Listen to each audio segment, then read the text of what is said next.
Is calling 2024 CR 6359, State of Texas versus Kelly Cotner. Could I have parties announced for the record for the state? Daniel Escobar for the state of Texas. Defense? George Sharman on behalf of Ms. Cotner. Ms. Cotner? Yes, Judge. All right, defense has filed a motion to alter and amend bond conditions. They're asking for removal of the GPS monitor. State, do you have any objections? Yes, Your Honor. All right, state, what are your objections? Judge, I believe this is the defendant's DWI for the protection of the community. I think that the GPS should stay in place. Again, this is for the safety of the community. This is something that it's been an issue where when she gets in a car, there's possibility that she could be drinking. So that's what the state's main concern is. All right, is she on a ignition interlock? Yes, I am.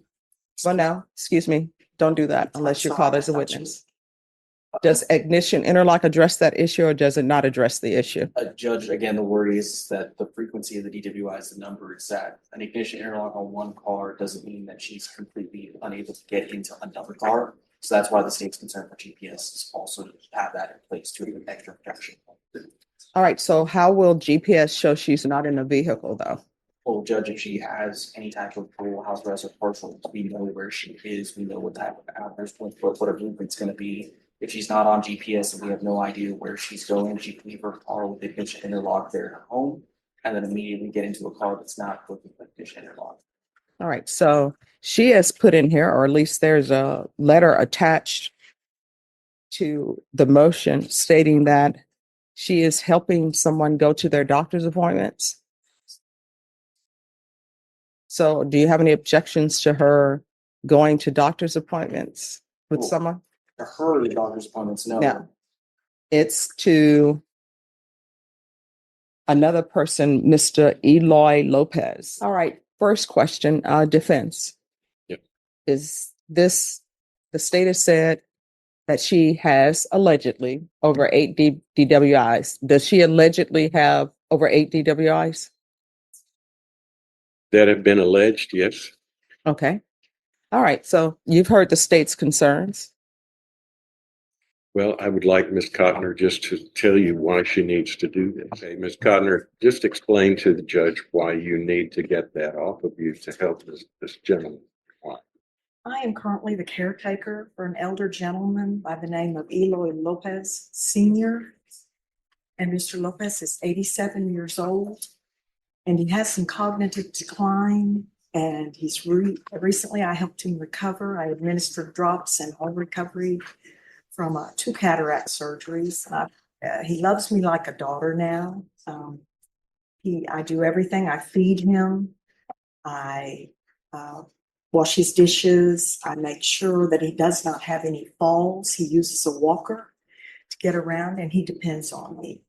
And he cries and you know, he really cares for me, and I'm enjoying and getting a lot of fulfillment out of helping this man because he genuinely needs this help. He's hard of hearing, and when he goes to doctors or stores, I'm very gentle and kind with him, and he's not afraid to speak with me, and I can understand what he's trying to say rather than a stranger who might not be familiar with him might yell at him and try to understand what he's trying to say. I've been able to do that with. The courtroom is tense as a repeat offender is brought in, already notorious for multiple DWI convictions. The judge scans a record, noting over 8 prior offenses, while spectators whisper in disbelief. The defendant appears unbothered, confident that history might repeat itself. Doctors, nurses, and secretaries, etc. And this man loves me like a daughter, and I would like to be able to take him in an Uber comfortably and assist him at the doctor's office, at the grocery store where he can pick out his favorite groceries, which I provide for him. All right, why can't that be done with GPS? Well, No. She's on the witness stand. Why can't that be done with GPS?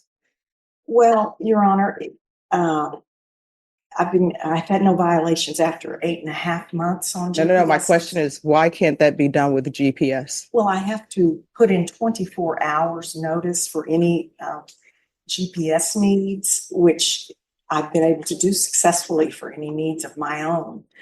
but Mr. Eloy Lopez sometimes thinks right at the moment that he might need. All right, State, with regards to her testimony, do you have any questions? How long have you been employed by Mr. Lopez? Since January of 2024. And so far, you've had no issues reporting to probation or to pretrial any type of trip that you take to help him out. Is that correct? Yes, sir. So far, you've been able to accommodate helping him while also being on GPS. Made it happen. It's been difficult, but yes. Nothing further to say. All right, any other questions? Well, Ms. Cotner, are you asking to be able to take him to other locations that you do not have access to right now?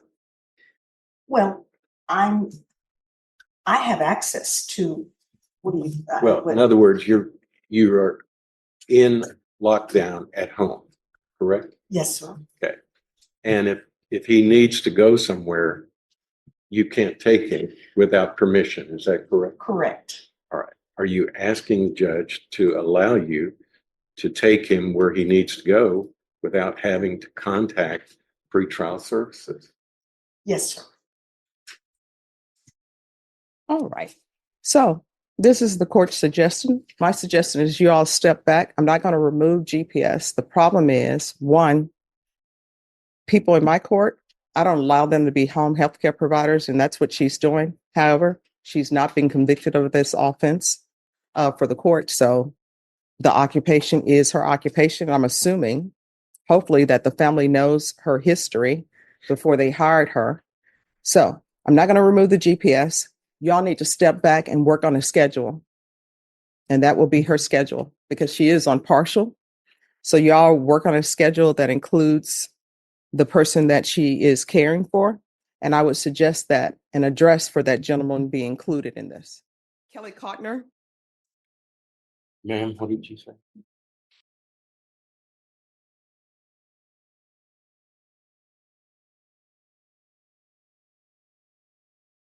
All right. Now, so for this case, there were some officer records or something Yes. in state. We're not going to sponsor that officer's witness. All right. But the question is whether you are going to sponsor the officer or not. Did that officer have anything to do with this case? Yes, he did. She did. So then the question becomes whether or not the defense is just going to accept that that officer is not going to be called as a witness, because maybe they want to call the officer as a witness. I don't know. So where are we on that? Have you all conferred over that? Well, not over that. I mean, he's not somebody I would want to call with. All right. So then do you need the records then? Since they say they're not sponsoring him as a witness, they're not going to call him. That's correct. Now, because of that, there is a secondary officer that they intend to go forward with, who didn't make the arrest, who didn't make the stop. And I've got some motions I'd like to file on that. Well, why? I mean, I don't understand why that hasn't been done. What motions need to be filed on that? Well, I don't know that that officer can sponsor this other officer's stop and video when she wasn't even there. I mean, well, that'll be something for you to take up at trial and see whether or not, and I'll make a ruling on whether or not that officer is allowed to testify. But whether or not that officer is allowed to testify, I can't make that decision unless you're actually in trial, because I don't know what the state's evidence is going to be. I don't know if that officer has any ties to this case whatsoever, tangentially or not. So that would be something that would have to be taken up at trial, whether or not that witness is relevant. Well, there is an issue on the stop itself. But it is a video that was made by the officer that they're not going to sponsor. All right. So what I'm saying is this, and I want everybody to hear me clearly to make sure that I'm communicating what I'm trying to say to you. Yeah. In a jury trial, witnesses will be called. I don't know anything about your case. The only thing I know is what you're charged with. I do not, and I'm not allowed to do a pre-jury trial where I hear everything and make decisions and then people can then have a trial. So what will end up happening is the state will call witnesses. As the hearing begins, the prosecution outlines the repeated offenses, highlighting the danger posed to the community. The defendant attempts excuses and explanations, but the judge listens sharply, clearly unimpressed by the repeated pattern of reckless behavior. If there's a witness that the state intends to call and the defense thinks that that witness is not relevant, then I will make a ruling. If I determine that witness is not relevant, then guess what? That witness won't testify. For example, on your case, I know nothing about your case. Hopefully, Ms. Abrams knows nothing about your case. So if the state were to decide to call Ms. Abrams as a witness in this case that she knows nothing about, then you know what your attorney would probably do? Your attorney would probably say, Your Honor, I'm object to Ms. Abrams as a witness. She knows nothing about this case. Then you know what I will say? Ladies and gentlemen of the jury, if you'll step outside, we're going to have a hearing outside your presence. And then I will have your attorney to question the witness. He'll probably say, Ms. Abrams, were you at this scene? No, I was not. Do you know anything about this case? No, I don't know anything about this case. Then I will turn to the state and I will say, State, how is this witness relevant? And then if they tell me, well, she doesn't know anything, then guess what I will say? This witness is not allowed to testify. Ms. Abrams will step down. The jury will come back in. I will give the jury instructions and I will say, Ms. Abrams, the witness who was called, you're disregard any testimony that you've heard from her. It's as though she never even appeared. But I won't know if she knows anything about this case or not unless we're in a jury trial. Well, then we do have some motion in limine issues on the case. With the motion in limines, the way that happens, unless there is some legal reason that it appears that testimony or something cannot be heard, then I can make a ruling on it. But I can't grant motion in limines when I know nothing about the case. For example, the only way that I will be able to grant a motion in limine is, this is a DWI. Let's say somebody is saying you committed a murder also, right? That is unrelated to this DWI.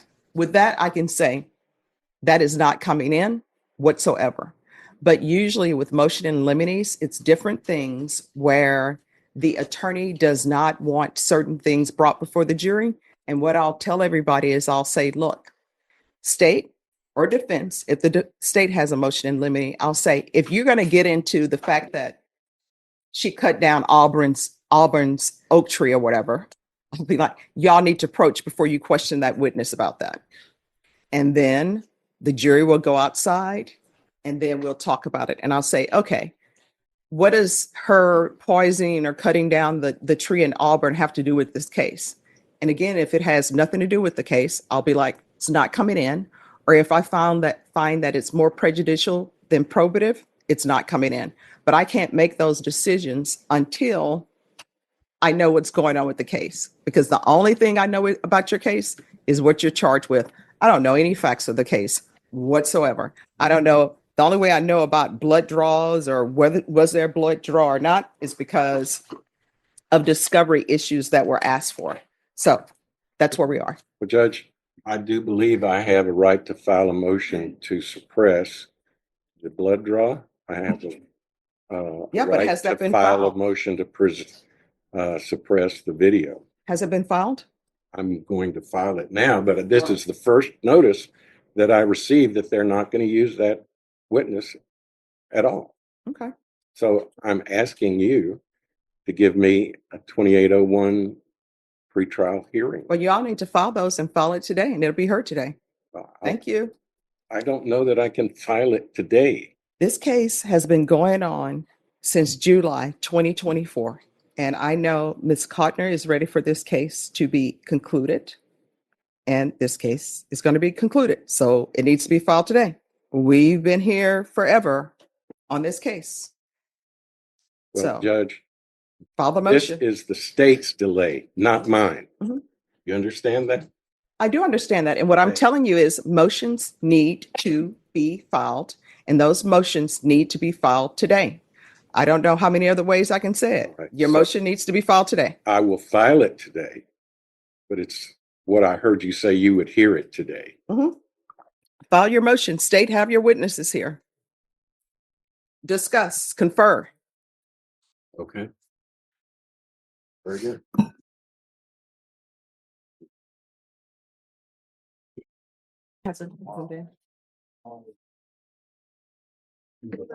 Kelly Cottner.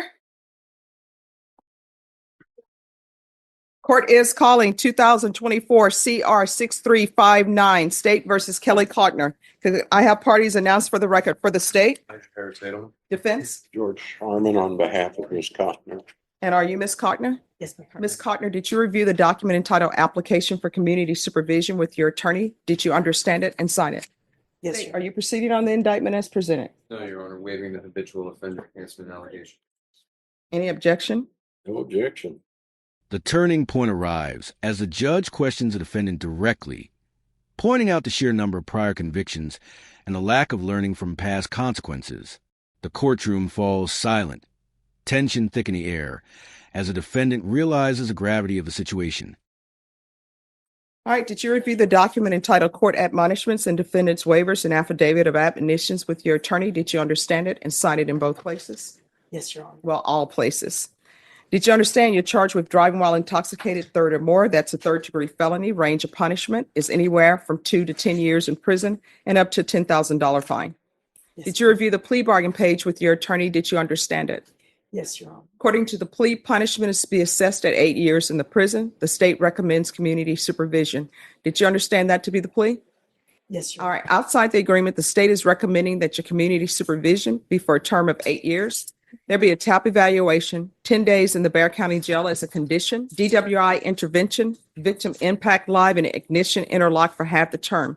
Did you understand those are recommendations from the state and the court does not have to follow those recommendations? Yes, Your Honor. Then to the offenses charged in the indictment, how do you plead? Guilty, not guilty, or no contest? Guilty. I'm going to set this off for sentencing because I need a TAP evaluation. Would you like a full PSI or just a TAP evaluation? Well, let's do a whole PSI. All right. I think that would help you in the final sentence. All right. All right. We're going to go on the record. Court is calling 2024 CR 6359, State versus Kelly Cottner. Could I have parties announced for the record? For the state, Harris Tatum. defense, George Sharman on behalf of the defendant. and are you Kelly Cottner? Yes, ma'am. All right, you entered a plea of guilty on January 13th. A PSI and a TAP evaluation was ordered. According to your plea bargain agreement, punishment is to be assessed at 8 years in the prison, and the state is recommending community supervision. All right, anything you wish to say on behalf of your client? Judge, we're asking for probation for you to follow the plea bargain. Ms. Cotner has been monitored the whole time. She had no violations, and she's had this device keep her in the home. She hasn't been driving. I think she's done everything positive that she could do to show this court that she would be a good probationer. All right, state, you may be excused. Thank you, Judge.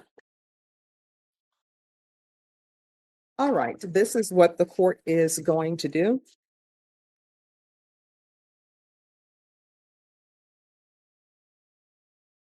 The court is going to follow your agreement. The court is going to sentence you to 8 years in the prison, suspended and probated for 8 years. There's to be regular reporting by Zoom or in person, regular random UAs. There's to be a referral to felony drug court.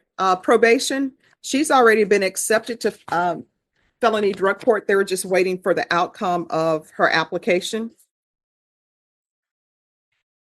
DWI intervention, DWI education course, VIP live,